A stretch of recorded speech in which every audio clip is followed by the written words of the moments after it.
अंगणवाडी सेविका आणि मदतनीस यांच्या मानधनाच्या संदर्भामध्ये सुद्धा त्यांनी सूचना केल्या। खरं तर इतर राज्यांच्या तुलनेमध्ये अंगणवाडी सेविका आणि मदतनीस यांना आपल्या राज्यामध्ये उत्तर देण्यासाठी त्याचबरोबर मागण्या मांडण्यासाठी उभी आहे। सन्माननीय सुधीर मुनगंटीवार साहेबांनी महिला बाल विकास विभागाने चंद्रपूर जिल्ह्यामध्ये महिलांसाठी सखी निवास, वसतिगृह आणि संस्था मंजूर करावी या संदर्भामध्ये सूचना केली। चंद्रपूर जिल्ह्यामध्ये नोकरी करणाऱ्या महिलांसाठी 2 वसतिगृह, सखी निवास, एक चंद्रपूर शहरमध्ये आणि एक वरोरा येथे मंजूर आहेत। तसेच महिलांसाठी 2 वन स्टॉप सेंटर, एक GST भवन चंद्रपूर आणि एक पंचायत समिती चिमूर इथे कार्यरत आहेत। तरी सुद्धा यामध्ये आणखीन सुविधा उपलब्ध करून देण्याच्या दृष्टिकोनातून ज्या काही सूचना आदरणीय मुनगंटीवार साहेबांनी दिलेल्या आहेत त्या संदर्भामध्ये सुद्धा अधिकाधिक सुविधा तिथे उपलब्ध करून देण्याच्या दृष्टिकोनातून आणि तिथे आपण सूचित केल्याप्रमाणे गरज असल्यास आणखीन वन स्टॉप सेंटर किंवा सखी निवास च्या संदर्भामध्ये सन्माननीय आदरणीय मुनगंटीवार साहेबांच्या उपस्थितीमध्ये एक बैठक विभागाच्या वतीने आयोजित केली जाईल। सन्माननीय श्री बाबाजी काळे यांनी अंगणवाडी इमारतीच्या बांधकामाच्या संदर्भामध्ये आणि तिथल्या कंपाऊंड वॉलच्या संदर्भामध्ये त्या ठिकाणी आपल्या सूचना मांडल्या।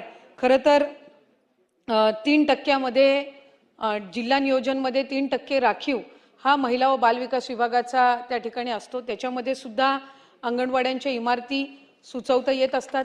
या व्यतिरिक्त सुद्धा जिल्हा नियोजनमध्ये स्वतंत्र लेखाशीर्षक हे अंगणवाड्यांच्या बांधकामासाठी आणि विशेष दुरुस्तीसाठी उपलब्ध आहे। त्यामध्ये संबंधित आमदार महोदयांनी त्यांच्या विधानसभा मतदारसंघातली जी समस्या या ठिकाणी मांडलेली आहे त्यातल्या ज्या सूचना आहेत ते सन्माननीय जिल्हाधिकारी महोदयांना देण्यात येतील आणि प्राधान्य देऊन त्यांच्या मतदारसंघातल्या अंगणवाडी इमारतींच्यासाठी निधी उपलब्ध करून दिला जाईल। त्याचबरोबर बचत गटांच्या संदर्भामध्ये त्यांनी जी काही सूचना केलेली आहे, खरं तर बचत गटांसाठी अस्मिता भवन यासाठी निधी उपलब्ध करून द्यावा अशी त्यांनी या ठिकाणी मागणी आणि सूचना केलेली आहे।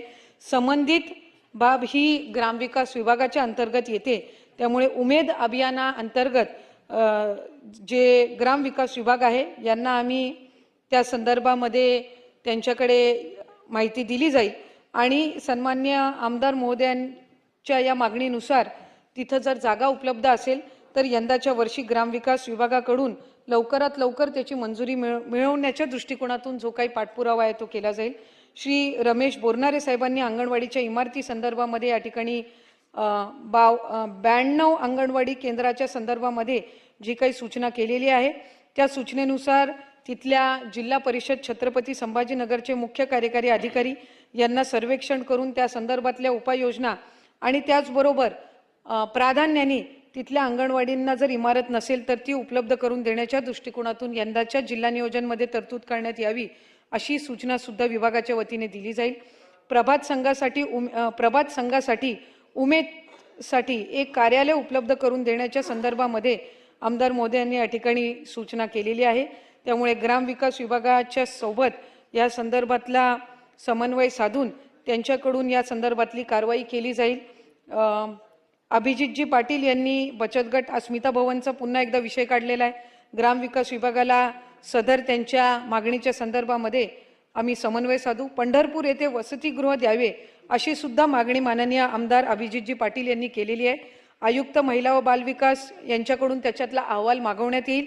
त्या संदर्भामध्ये जागेची एकंदरीत असणारी उपलब्धता निश्चित करून याचा जो प्रस्ताव आहे याच्यावर सकारात्मक जी कारवाई आहे ती विभागाकडून केली जाईल। अर्जुनजी खोतकर यांनी महानगरपालिकेच्या क्षेत्रामध्ये त्यांनी अंगणवाड्यांची मागणी केलेली आहे। खरं तर नवीन अंगणवाडीसाठी केंद्र मंजूर व्हावेत या संदर्भातला प्रस्ताव त्या ठिकाणी आम्ही सुद्धा केंद्र शासनाला पाठवलेला आहे, कारण नवीन केंद्रांची जी मंजुरी आहे ती केंद्र सरकारकडून येत असते। 3% राखीव किंवा लेखाशीर्ष या व्यतिरिक्त डोंगरी विकास अंतर्गत स्थानिक आमदार निधीतून आदिवासी उपाययोजनामधून सुद्धा नवीन अंगणवाड्या मंजूर करता येत असतात। त्यामुळे त्यातून सुद्धा नवीन अंगणवाड्यांसाठी अधिकाधिक निधी उपलब्ध करून दिला जाईल। त्यांनी त्यांच्या मतदारसंघातील अंगणवाड्यांना सोलारची सुविधा आणि स्मार्ट किट उपलब्ध करून द्यावेत या संदर्भामध्ये त्यांनी सूचना केलेली आहे आणि त्यांच्या या क्षेत्रामध्ये यंदाच्या स्मार्ट अंगणवाडी उपाययोजना अंतर्गत आम्ही त्या ठिकाणी त्या अंगणवाड्यांना ते संच उपलब्ध करून देऊ। सन्मान्य नाना पटोले साहेबांनी कुपोषण असेल, बालमृत्यू असेल आणि बालविवाह या संदर्भामध्ये या ठिकाणी सूचना केल्या। खरं तर जर आपण 2019 पासून साधारणपणे याची टक्केवारी बघितली तर दरवर्षी याच्या कुपोषणाच्या प्रमाणामध्ये घट होत चाललेली आहे, पण तरी सुद्धा एकही बालक हे कुपोषित राहू नये ह्या दृष्टिकोनातून उपाययोजना ह्या केल्या जात आहेत। आणि यंदाच्या वर्षी जे 16 जिल्हे आहेत जिथं कुपोषण अधिक प्रमाणामध्ये किंवा जिथे अधिक प्रमाणामध्ये लक्ष केंद्रित करण्याची गरज आहे त्याच्यामध्ये आम्ही उपाययोजना या करत आहोत। बालविवाहाच्या संदर्भामध्ये सुद्धा बालविवाह रोखण्याचं प्रमाण जे आहे हे गेल्या 3 वर्षापासून वाढलेलं आहे आणि ते अधिक वाढवण्याच्या दृष्टिकोनातून काम करत आहोत। अंगणवाडी सेविका आणि मदतनीस यांच्या मानधनाच्या संदर्भामध्ये सुद्धा त्यांनी सूचना केल्या। खरं तर इतर राज्यांच्या तुलनेमध्ये अंगणवाडी सेविका आणि मदतनीस यांना आपल्या राज्यामध्ये मानधन हे आपण वाढवण्याची जी टक्केवारी आहे ती अधिक आहे इतर राज्यांच्या तुलनेमध्ये। मधल्या कालावधीमध्ये 2020-21च्या कालावधीमध्ये सुद्धा काही मानधन वाढ करण्यात आली आणि 2024 मध्ये सुद्धा मानधन वाढ ही करण्यात आली आणि आता अंगणवाडी सेविकेस दरमहा 13,000 इतके मानधन आणि 2,000 इतका प्रोत्साहन भत्ता आपण देतोय आणि मदतनीस यांना दरमहा 7,500 मानधन आणि 1,000चा आपण त्यांना प्रोत्साहन भत्ता देतोय। त्यांच्या इतर मागण्यांच्या बाबतीमध्ये सुद्धा आपण अधिकाधिक सकारात्मक आहोत। सन्मान्य आमदार बाबासाहेब देशमुख यांनी अंगणवाडी सेविका आणि मदतनीस यांच्या संदर्भामध्येच जी मागणी केली त्याचं उत्तर मी आधीच्या उत्तरामध्ये नमूद केलेलं आहे। प्रत्येक तालुक्याच्या बचत गटासाठी कॉमन फॅसिलिटी देण्यात यावी, त्यासाठी बचत गटांना निधी देण्यात यावा अशी त्यांनी जी सूचना केलेली आहे।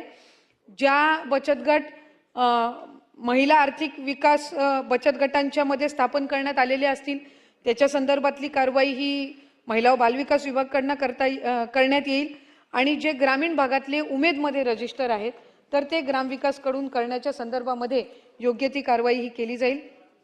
सन्मान्य सदस्य सन्मान्य आमदार विक्रमजी पाचपुते यांनी त्यांच्या इथल्या भिक्षेकरी गृहाच्या संदर्भामध्ये जी काही या ठिकाणी सूचना मांडलेली आहे त्या संदर्भामध्ये माझ्या दालनामध्ये स्वतंत्र बैठक आयोजित केली जाईल आणि तिथं काही सुधारणा करायच्या असतील त्या निश्चितपणाने करण्यात येतील।